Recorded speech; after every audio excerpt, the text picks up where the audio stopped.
Hi guys, good morning from Spain. Today I'll be sharing to you my step-by-step guide that I followed when I first applied for the digital nomad visa and also the explanation behind the chronological order that I followed.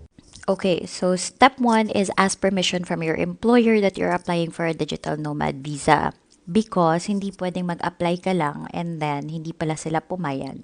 They need to know because they will be signing a letter that they will allow you to work or do your job remotely and specifically in Spain. So yun lang naman yung participation nila for this visa. They just need to know because of that letter that they need to sign.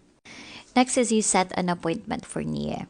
This step can take 3 to 8 weeks, depende siya. Kasi when you set an appointment for NIE, manghihingi ka pa ng appointment date and sometimes they give it to you 1 month after you emailed them. And then another waiting time for the NIE. So this is very important na ito yung unahin mo. Next is you find a translator. This is the time when you compare the translators and then ask them for their turnaround time sa pag-translate. And then next is you gather all of your work-related documents. So this is your certificate of good standing, letter allowing you to work remotely and specifically in Spain, yung need mong ipapirma doon sa employer mo. And also, I think it would help if you let them know na they are in no way liable sa magiging taxes mo dito sa Spain. And then next is you gather all of your work-related documents. Ito yung certificate of good standing, letter allowing you to work remotely and specifically in Spain, and yung independent contractors agreement.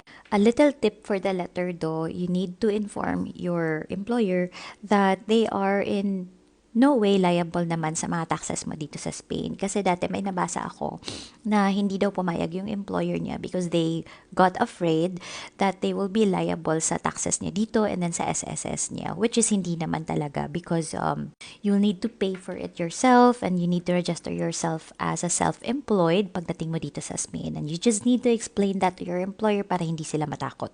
Next is you apostille the certificate of good standing. Dito medyo ako natagalan kasi yung apostille, it can take 1 week to 2 weeks. Depende siya sa state na pagkukunan mo ng documents. And there are also states that they would need a physical like apostille process. So, kailangan puntahan siya ng parang representative mo. And this is when I hired someone.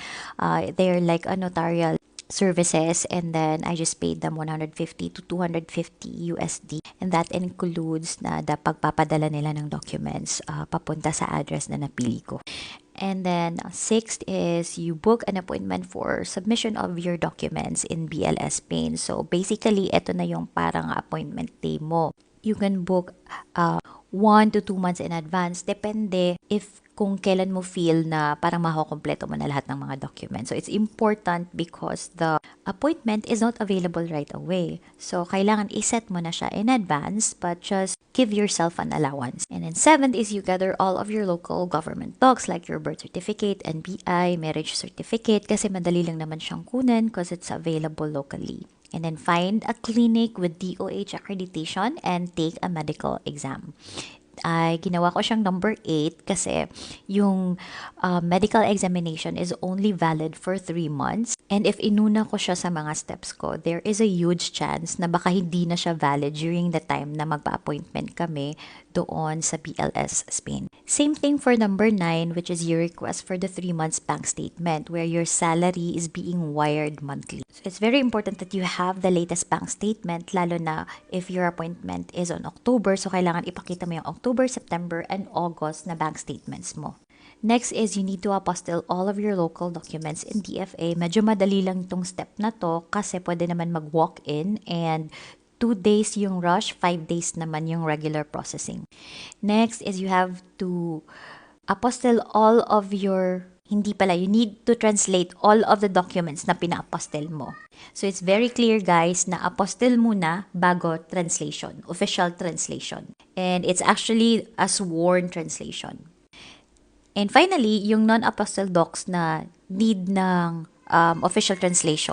Ito yung mga documents na hindi mo na siya pina-apostle pero kailangan pa rin siyang i-sworn translate ng official translator. So that is your independent contractor's agreement and then the letter from your employer. The other documents na hindi na need ng official translation is yung intent letter, pwede siyang simple translation na lang, and also the letter committing to pay to SSS. I also forgot pala yung kana of the bank statements is also important, yung number 10, kasi after mo makuha yung bank statements mo, kailangan mo siyang ipakana and ipa-apostle after that. So that's like a 3-step thing for the proof of your income.